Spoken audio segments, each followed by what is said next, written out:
Welcome into episode 6 of Hawgs on the Hill, live from the home field studio, your go-to podcast for an in-depth dive into all things Arkansas Razorbacks. Join us as we dissect the victories, analyze the plays, and revel in the spirit of the Hogs. As always, episode 6 is brought to you by Home Field. Step in the legacy of collegiate sports with Home Field's premium vintage apparel. Embrace the spirit of your alma mater or your favorite team with their meticulously crafted, comfortable, and stylish collection. Elevate your game day attire and celebrate the rich history of college sports. Home Field, where tradition meets modern comfort in every stitch. You can use variety sports in all caps to receive 15% off your first order. And go check them out today. And we can't forget, go check out Scarlet Letter, Arkansas's very own handcrafted spiked seltzer, brought to you by Core Brewing. Go check out the brewery if you're in Northwest Arkansas, down in downtown Springdale. They got some fantastic things going on there. If you love their Scarlet Letters, very popular here. They've got some new stuff coming in the month. You probably see some teasers on their social media, their new Triple Bear vodka soda. They've had it in-house for a little bit, but they're coming out with a release party at the end of the month. Same time we're going to be there, so go check them out. It's great stuff. And we'll dive in here with some pre-football news where Arkansas has some recent commits over the past week or so. You have two offensive linemen, Cash Courtney, Connor Howes, both three-star guys, and edge rusher Keandre Johnson, three-star guy. Two defensive linemen, Caleb Bell and Jaquinton Madison, both three-star guys that have all committed to Arkansas for the 2025 class. It's hard to talk about stars sometimes. You have coaches that, they love to get all of those 5 stars, but then you love coaches that, they get those 3-star guys that, they're talented, but they just need that development piece. So, you can look at it both ways for Arkansas, but one of the hardest news is a commit that Arkansas didn't get that was announced today was 4-star offensive lineman out of Marion, Arkansas, Carius Kearns, committed to not only a different school and in-conference rival with committing to the LSU Tigers. You hate to see that. Quick thoughts there. Yeah, that one definitely hurts because he was one of the highest rated interior offensive linemen in the country, actually. And so losing a 4-star in-state kid, you and I kind of discussed a little bit before the show, but we're not doing the best when it comes to some of the upper talent that's coming out of the state, with, I think, only one out of the current top 5 that's actually committed to Arkansas right now, with I think another one of them that's still undecided, and that's Grayson Wilson, if I remember correctly, the quarterback, who is committed to us. So we got to do better there. I don't really know how else to put it, honestly. This is one of those ones that you can't miss on this one. You are arguably one of the best offensive line coaches. I'm talking about Pittman, obviously, but you're arguably one of the best offensive line coaches. You brought in a good offensive line coach and Coach Mateos. Obviously, there's been some improvements needed there, to where I would think if you're an in-state guy that kind of wants to maybe go play for your home state school, you're a caliber of a player that can go in and have an immediate impact and help improve an area that needs improvement. I hate that it didn't work out. There's all kinds of things that could have caused it. I think at one point he was decommitted to try to open his recruitment back up, whatever that means. And, now he's going to LSU. So you can what if on what all the reasons were as far as that goes, whether it's NIL or wanting to get away from the state or whatever. As friends going down there, maybe, you never know. So anyways, that one was tough to hear today for sure. Somebody that I think really, those are the types of players that you have to have coming in and year out to keep your offensive line depth where it needs to be, and to keep that development piece year in and year out, to where you don't have 2-3 bad years and then a good year where everybody's seniors, and then you lose them all, and then 2-3 bad years and then maybe one good year when everybody's seniors. That's not even really how it works nowadays anymore. So it's like, if you can't keep getting at least a couple of those good types of fresh talent like that, and then a good couple of transfers, it just seems like it's tough. So who knows? Maybe he kind of pulls a Jacoby Criswell and we get him back here in a couple of years or something crazy. I don't know. But yeah, definitely a tough one to swallow there. Yeah, you hate to see it. Like William said here, following the money, that might be the case. It's one of those things where you never know anymore. But with this age of NIL, that's usually the case in a lot of things. And, you know, Point at with that for what's sure. going on with basketball, you would think some of that would carry over to football and you'd have some of these bigger, corporations or whatnot start to kick in more so you can keep these in state, highly rated kids in state. How many times do you see a lot of coaches, but even Pittman said before, we've got to keep the in-state guys in state, and that's not happening right now. Like we said, that 4 out of the top 5 are going somewhere else except for one. So you have Grayson Wilson committed to Arkansas. He's number 5 out of the top 5. Omarion Robinson, the number 1 overall, he's undecided. I think he might be leaning Arkansas, but we'll have to see. And then, we saw today Carius Kearns commits to LSU. I think one is committed to Oklahoma. And then you have a running back out of Bryant committed to Notre Dame as well. So you can't let guys like that get away, because if you can't get the top talent in state, how are you necessarily expected to go out of state and get this top talent in other states if you can't keep those top guys in state right here? And that sucks because it's, almost like the second year in a row that's happened where we lost the receiver. Pine Bluff wide receiver. Can't remember his name now, to Missouri. Yep. But I mean, you can't let that happen if you're trying to develop a program. And I think that's why a lot of people, not only on the coaching side, maybe the recruiting side, are starting to have those question marks. Like the bad season we had last year didn't help, but now you're losing 2 years in a row one of the top in-state kids to a division rival nonetheless. I mean, I don't know. No divisions anymore. No divisions, a conference rival. There you And, I don't know what else he can do if you're thinking Pittman to want him to, like, what else does he have to do to stay? I mean, a good point here is, what do we really need to do to keep those kids in state? Money, better seasons?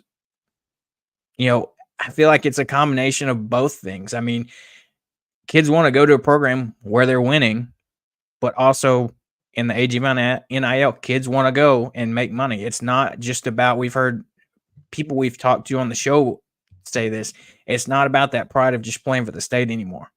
I mean, you might get 1 or 2 kids that way that have grown up a lifelong Razorback fan or had like a parent or a grandparent play for Arkansas or something like that. But just purely based off kids wanting to come to Arkansas to play for Arkansas, you're not going to see that very much anymore. It's all about NIL, who's going to give me the most money, and where am I going to get the most playing time at. And I get that to an extent, but at the same time, if you are Arkansas and you're looking at some of these kids that that are that highly rated, that they're getting offers from LSU's, from Ole Miss, from Alabama, those types of places, heck, even Missouri, find a way to do what it takes from an NIL standpoint to keep them around. Some of them more than likely would prefer to play for the Razorbacks if the financials were even, if you will. And like I say, I know I'm kind of assuming some things there, but that is kind of what we've heard about a lot of these situations on players that committed to the Hogs when they were, sophomores in high school. And then by the time they get to, their senior year, they're about to be coming out and graduating, and then going the next year. They want to decommit, reopen their recruitment. They're getting a lot more interest. And so they know that dollar value now is going up, and that may be not what they're getting, to come to the U of A. So I'm not the one with the big monies to say I have the answers, but a lot of me thinks that's going to have to be part of it. I don't know if it's going to be all of it. I think there's obviously winning culture and things of that nature that go into it, but man, and maybe it's the people. I mean, I think Sam Pittman is a personable guy. I think Coach Mateos is a personable guy. But at the same time, maybe there's other coaches out there that are doing a better job at selling their programs to recruits. I don't know. Maybe there is more to that than we know. We don't really get to see the in-house, in-home footage when these guys go to, pitch to these recruits. So there could be something to that more than maybe we're realizing. I don't think that, because Pittman's been notably one of the better recruiters out there at every, location he's been at as an offensive line coach. So I don't think that, but I don't know. Maybe there's some other strategies out there that we're not up to par with on nowadays. Everything's always changing in the college football landscape. So whether it's money, whether it's personnel, whatever the case may be, I know we need to improve. Yeah, that's very true. Right now, you're sitting at your highest commit for the 2025 class is Grayson Wilson, with the overall class sitting at 33. Last year's class was 28, so you're not doing as great as last year. And if you think about, some of the in-state kids, like one or two of those guys will make a big difference, and you can't let these guys get away. We'll see what happens on the recruiting trail, and you got to think you can make a big difference too. Like the transfer portal, you can get experienced guys that can come in and contribute right away. Whereas, you might bring a freshman in, and unless they're just insanely talented, most freshmen aren't going to start right away and have to be developed in some capacity. So, a lot of these coaches, and Pittman does really well using the transfer portal, bringing in guys that can come in and play right away. But you also have to, I think, still develop guys, because if you just rely on transfer portal year in, year out, your depth is going to be severely lacking, and you're not going to have guys that you can develop to be starters and then bring in guys for depth as well. Yeah, that's exactly what I was about to say too. Is you can hit home runs in the transfer portal, and we've been able to do that from time to time. And I'm hoping we hit a home run on our quarterback for this year and out of the transfer portal. That's a prime example of a position I think we've done well in the portal on. But maybe that's where some of this NIL money is going, that we're not getting some of the incoming freshman recruits that we want to. But maybe I've heard of a lot of coaches are taking this approach that they're not wanting to shell out a whole lot of money to these kids that haven't proven anything for them. They don't even know, they don't know the character of a lot of these high school. Maybe they know them a little bit, but not truly know the character of some of these freshmen that are going to come in. How hard are they going to work? How well are they going to fit into your type of culture? You might actually be able to know that a little bit more from somebody that's coming from a different university, that maybe you have some ties to the coaches there. Some of the guys there. You have some better scouting information on those kids. There's a lot more film on them, obviously, things of that nature. So that you definitely have to think about that more than years past, where, I think back in like 2014, 15, 16 range, we were closer to like the top 15, top 12 classes. We had some pretty good classes back then when some of our offensive lines were phenomenal, with the Frank Ragnows, the Dan Skippers. You had some pretty highly rated receivers. You had guys like Alex Collins and Jonathan Williams that were lifting up your recruiting classes. So we had some higher rated classes back then when the transfer portal wasn't really a thing. So it sounds concerning that, we're slipping back into that 20s, 30s range. And it maybe is concerning, but like I said, there's a lot of coaches that I think are kind of leaning more towards, even what Calipari's saying on like the basketball side of things. Why am I going to pay these kids to come in here? I'm going to develop them as freshmen. They don't get the playing time they want right out the gate, and then they don't want to stick with me for another year or two to earn their playing time, and they just bounce. And I just paid them X amount of dollars and worked with them X amount of time, and it was just so somebody else could get their talents. I guess I can, see a little bit there. So the part of me that wants the small hope, that's where I'm hoping that this is coming from, while we're losing a couple of in-state guys that I don't want to lose. Maybe there's more to it behind the scenes that isn't necessarily just all bad, that we just don't know about necessarily. Yeah, that's true. And I mean, you never know what's going on in these kids' heads. And, a lot of it, you'd think they want to stay in state or be closer so their family they could have more family at games and things like that. But, it all goes back to money, and that's the name of the game nowadays. Make as much as you can while you can. And so hopefully, there's still a lot of time left before next year's class. You still got a lot of recruiting time. You're going to have a lot of kids on visits in the fall, things like that. So hopefully we can get some of those upper tier players to commit. I mean, and then you don't even know how the transfer classes are going to shake out. So it's hard to go off, you're fast forwarding over a year here. Yeah. thinking that far ahead, and it all, people are thinking the wheels are falling off, and maybe they are. I don't know, but maybe they're not. So definitely got to take it all with a grain of salt. Yeah, that's true. We're not going to dive into it a ton, but it's like we said in previous shows. This year is a key year for I think Coach it is. Pittman, and I think especially that first half of the year. You look at those first 5 games. I think those are going to be crucial. And if he doesn't have that hot of a start, he might not make it through the season. It all depends. You don't want to have. You've got some early season tests that if you can find a way to get those wins, that'll be big for this program as far as at least maybe guaranteeing you to keep a job. I think you've got to get, like we said before, I personally think you got to get that 7-8 win mark if you want to have a chance. At least 6 to keep your job, preferably 7.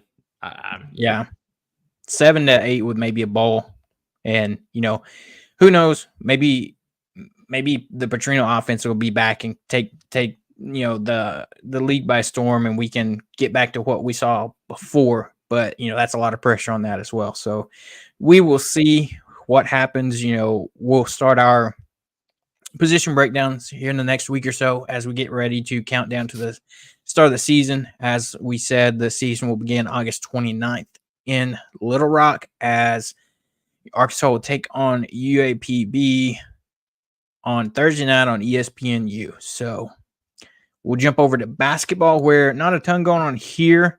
We want to say big congratulations to Jordan Walsh for getting his first championship ring with the Boston Celtics in his rookie year. What a way to start off your professional career is you get drafted by a storied team, and then they make their finals run, and you get a ring your rookie year. It's hard to beat that. No, and props to him for working his way through the G League, developmental league, whatever it really, I can't remember what, I think it is called the G League. It's had some different terminologies over the years, but anyways, he started out on the team, bounced to the G League, did quite well there, and I'm pretty sure they won the G League national title, or whatever you want to call it. And then he gets bumped up and is on the roster, and is there and everything whenever the Celtics. And he didn't get a whole lot of minutes or anything like that at all, but he was there. So that's really, really cool. And they've spoken nothing but high things about Jordan Walsh, and he's definitely come a long way in a lot of the playing time that he's gotten on the court in the NBA and then in the G League as well. He's really turned into a very, very phenomenal 3-and-D guy, which he showed spurts of that here at Arkansas, and then he can drive to the rim from time to time too. But definitely, I think he'll be kind of that really pivotal 3-and-D, Danny Green type of player in the NBA that can actually get a lot of rebounds as well. So I think if he keeps this up and stays healthy, he's got potential to have a pretty long NBA career. I think he's just really getting going, man. There's a lot of stars on that team to where the playing time's hard to come by, but give him a couple more years there. Yeah, you got to let him develop a little bit. He, like we said, he was a rookie. That coach staff, if they can develop him, that potential is off the charts there. As far as just like you said, that ability to hopefully become a role player and be able to consistent minutes and contribute, like you said, a 3-and-D guy that can come in there, have some aggressive defense, but also can provide you some offense when you need it. So that. Great to see that. You also had another Hog in the finals with Daniel Gafford playing for the Mavs. Unfortunately, it didn't fall their way, but it was nice to see either way, whichever team won, you had a Razorback getting a ring. But maybe he can bounce back and, make a run next year. We'll see.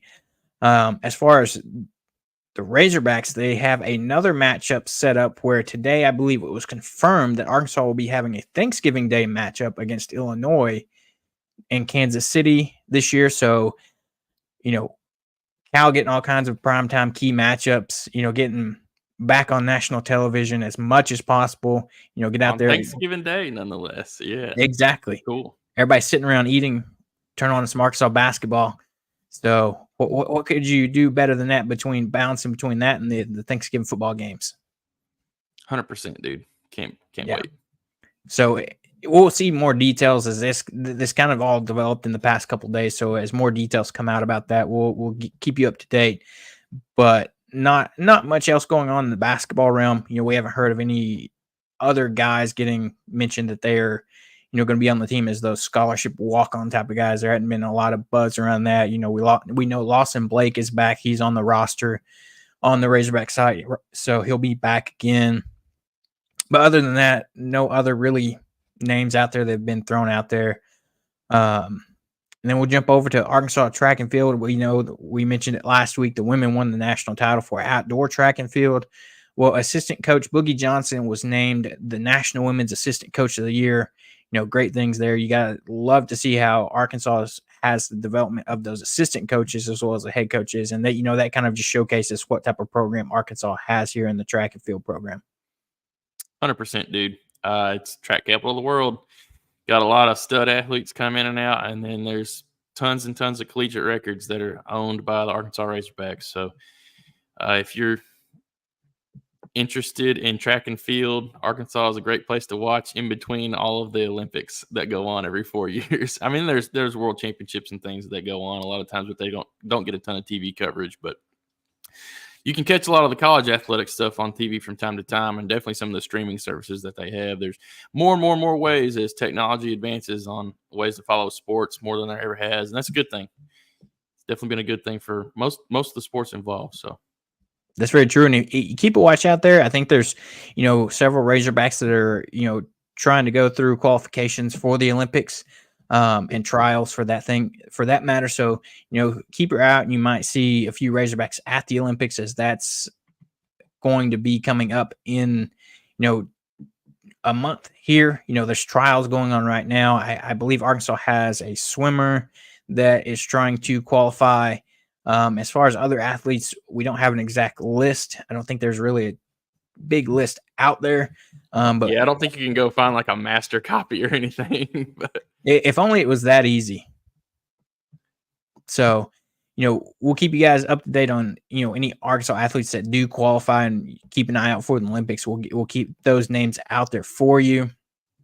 And we'll jump over to Arkansas baseball as you have some more postseason things going on, as with Omaha kind of wrapping up, who's going to be in the World Series. You got Tennessee and A&M there, couple of SEC teams, man. Yeah, I don't know who I want to root against worse. I know it's tough. It's one of those things. But Hagen Smith is in Omaha this weekend, as they will announce the Golden Spikes Award. So he will be in Omaha. Hopefully the best luck goes to him, but he did win the college equivalent of a Cy Young Award, as he was named College Baseball's Hall of Fame National Pitcher of the Year. Those awards keep rolling in for him, and rightfully so. He had an amazing year. Latest update mock projection, I actually seen one where they had him going to the Angels. So we'd rather him stay a little due north here, but, anywhere in that top 10 is going to be fantastic for him. I would expect him to rise through the farming system pretty quickly and make it to the show really quick. So not a whole lot of left-handers that are throwing 99, 100. No, and have those curves and those breaking pitches as well. Yeah, he's really, really phenomenal. So with that, now it's portal season for Arkansas baseball, where now it's, trying to reload, if you will, because you had you're losing most of your outfield, your entire infield, except for Vahiva Loy. So, we got to replace those guys. Other guys that have entered the transfer portal from Arkansas, not a ton of exiting right now. You've only got two guys that have declared that they're entering the transfer portal. That's Hunter Grimes and Jason Jones. Jones is one of those guys that, we talked about, that said that he could have the potential to earn a spot next year, and really never lived up to that. One of those top recruits in his class ranking, that, a guy that really thought maybe he would get drafted, and then he makes it to campus, and he was the number one recruit out of Texas, highly rated. He was the number 5 infielder recruit out of his class or something like that. He was way highly rated. But and you have that from time to time, guys that are, I hate to use the term bust, because that doesn't necessarily mean he's going to be a bad player, but maybe just he wasn't finding it at Arkansas, needs a reset somewhere else. He's still talented. The talent's still there. He just needs to figure out a way to get it on the field. We saw a glimpse of that. He had some big hits at Arkansas, loud outs, if you will. He had swinging the bat with power, but unfortunately, I don't know if his defense wasn't what Dave wanted to be, or if his at bats weren't as consistent, that kept him from getting on the field, or just those guys that in front of him were doing that much better. we won't really know, but hopefully he has the best of luck wherever he goes, and maybe he goes out of conference and finds a home somewhere else.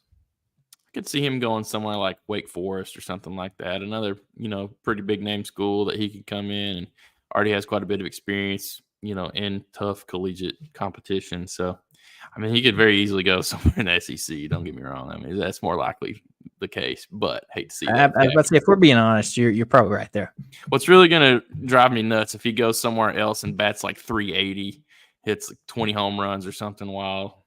Really everybody's going to be like, Dave, what are you doing? Well, hindsight's always 20/20, huh? Yeah, we can talk more about that later about hitting coaches and things of that nature. And yeah, but anyways, best of luck to him wherever he goes. Yeah. Now, as you talk about incoming recruits, we already talked about Kuhio Aloy, Fahiva's little brother, coming in as a first baseman, designated hitter out of BYU, led them in RBIs last season as the entire team. We've got 4 more outfield recruits, so we're going to have all the outfield competition, as we're looking to replace, 3 of those guys. You want to have maybe, 4 to 5. That way you can have guys you can rotate through during midweek games, give guys some breaks and rotate guys around and whatnot. First one you have is Charles Davlin, an outfielder transferring in from Florida Gulf Coast. He was a freshman this past season, hit .290, slugging percentage of .520, and an on-base percentage of .417. He had 10 home runs and 38 RBIs in his freshman year. A young talented player that Dave's got coming in that can, he'll be here for a couple of seasons, I think, because of the age rule with how guys have to commit and be into college until through their sophomore year, I believe.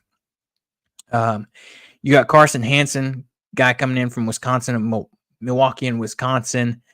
Another outfielder, he hit .290, or he hit .315 with a .601 slugging percentage and a .404 on base percentage. Hit 11 home runs and 63 RBIs. So a guy that knows how to drive guys in. Another guy, outfielder / shortstop, that plays from shortstop at Georgia State due to injury. Maximus Martin, what a baseball name you got there. Was a sophomore this past year. He hit .313 with a slugging percentage of .439 and on-base percentage of .494. Hit 3 home runs and 22 RBIs. And then kind of the bigger name that a lot of people were hoping Arkansas would be able to get is Logan Maxwell, outfielder coming in from TCU. He'll be coming in for his senior season. He had .335 at TCU in his junior year, which was second on the team, has .482 slugging percentage and .447 on base percentage. Hit 3 home runs, 25 RBIs, and, not incredible home run numbers, but this other number, he was 10 for 12 on stolen bases. So a guy that knows how to run the base pad, steal some bases. And I think that's something that Arkansas was missing this past year. You had Wilmsmeyer that was quick, but couldn't necessarily get on base. But you've got a lot of outfielders coming in for competition to, replace these guys that we're going to be losing. Any of these guys jump off the page at you, excited to see what we got coming in? The speed is definitely the one thing that I think jumps off for me. Maximus Martin and Logan Maxwell are touted to have, fairly elite speed. And I think that was one of the things that Van Horn was trying to go out and get. So that's why you're seeing a couple of these kids that, might not be big names, if you will, but they've got potential to be big names. You just got to get them on a bigger stage than where they were. If they're able to translate some of these numbers into SEC play, it's a big what if. But if they are able to do that, you're going to have some future stars here potentially, especially if they're able to run the bases well. You look at those last two, Martin and Maxwell, their on-base percentages are fairly high. You get that type of speed on base, and you can do some damage with it.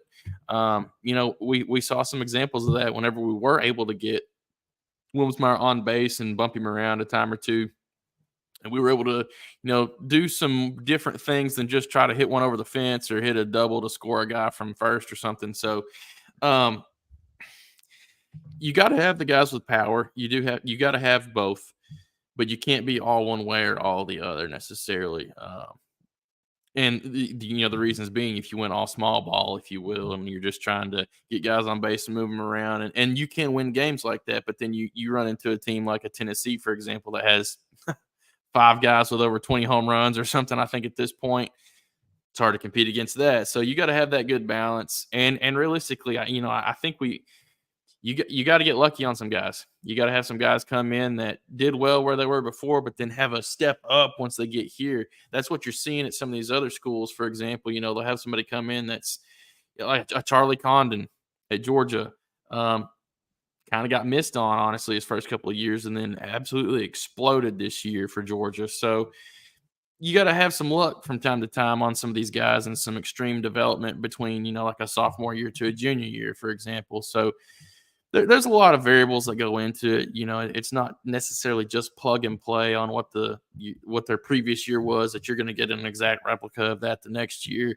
There's a lot of things that go into it. So it's always exciting to see the new faces, how they're all going to mesh well together, how we tackle, transfers, whether you're going to try and go get guys from, D1 schools, big D1 schools like TCU, or if you're going more of the JUCO route, kind of do a combination of that. It always makes for kind of a melting pot of a team, which is fun to see from time to time. So I like the direction we're heading already.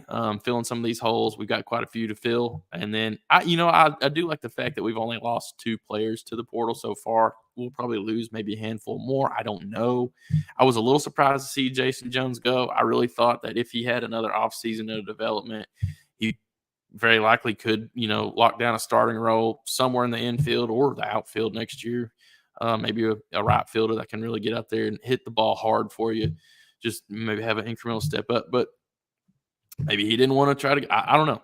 There's a lot of things that can go into his reasoning for leaving. But anyways, I do think that we're going to make the right calls on who we go out there and get. I think we've already made some big pickups with a couple of these players, and then some of them that you don't know until they get on campus and see what they have and see how they stack up in the competition with everybody else. So the one thing I do know, is Dave Van Horn. He does find a way to get as much out of most of these guys as he can. I think we have some areas to improve on from a hitting perspective when it comes to, getting every bit of talent out of these guys.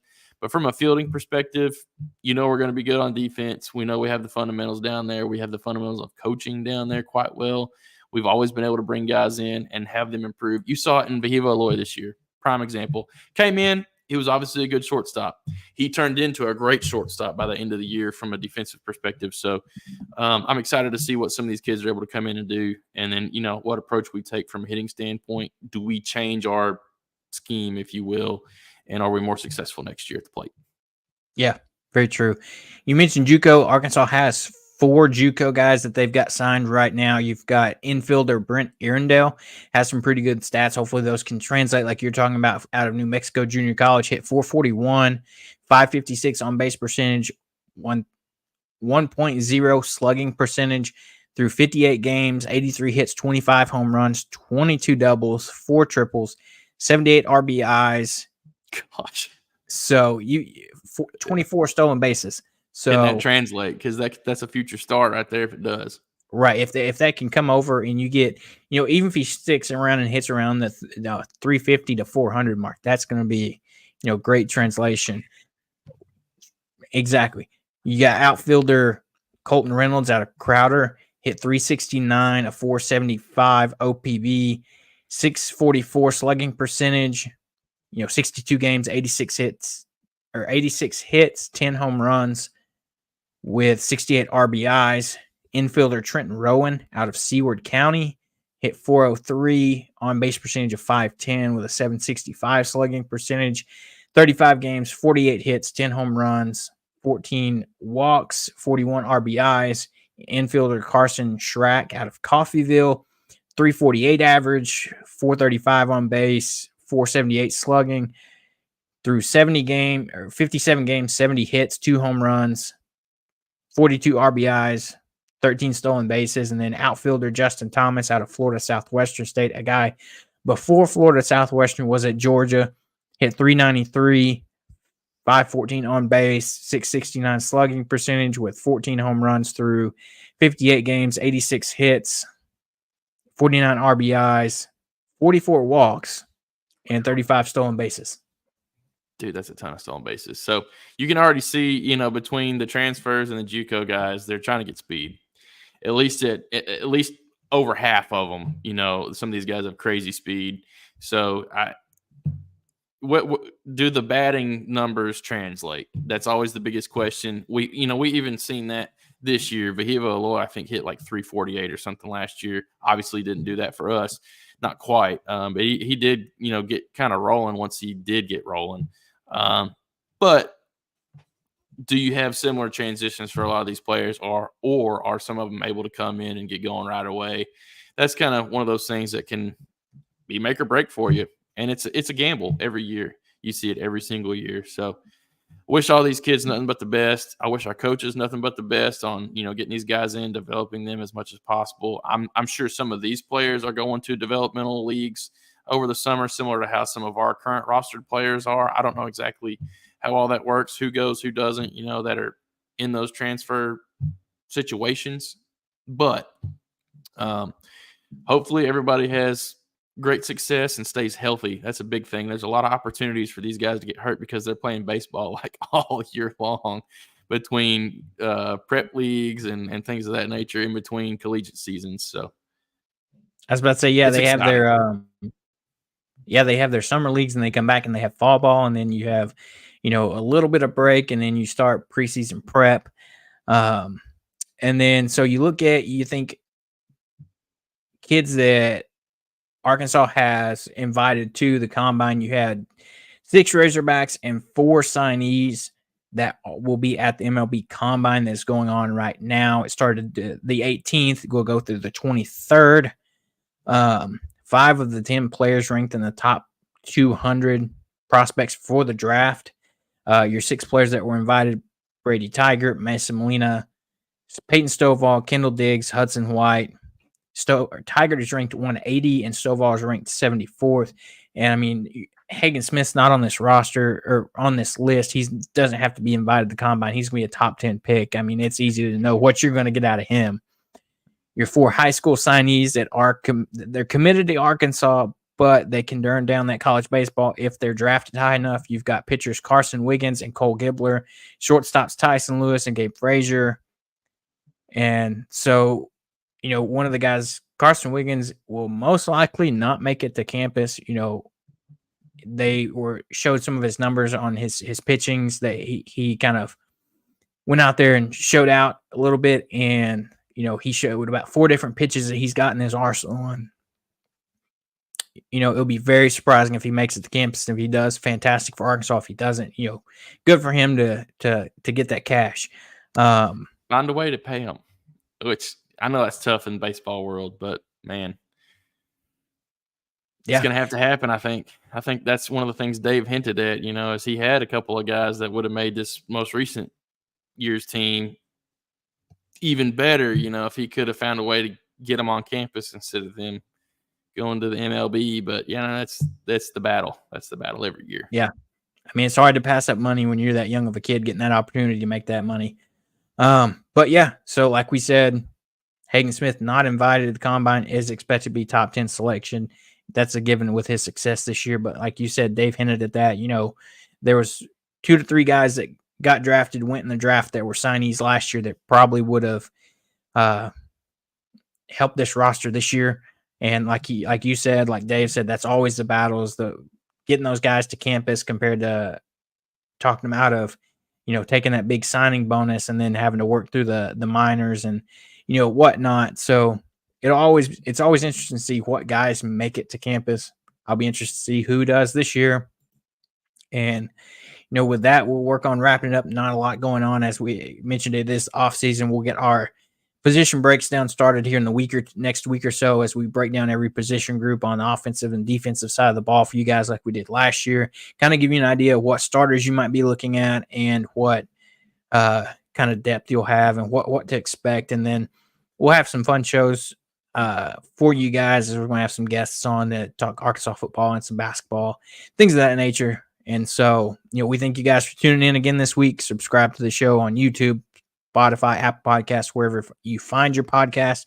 You catch us every Thursday live at 7:30. Once football season gets back here, we might bring back and get back to the recap shows. That way there's not a ton to cram into one episode. So until next week, thank you guys for tuning in, and we'll see you then.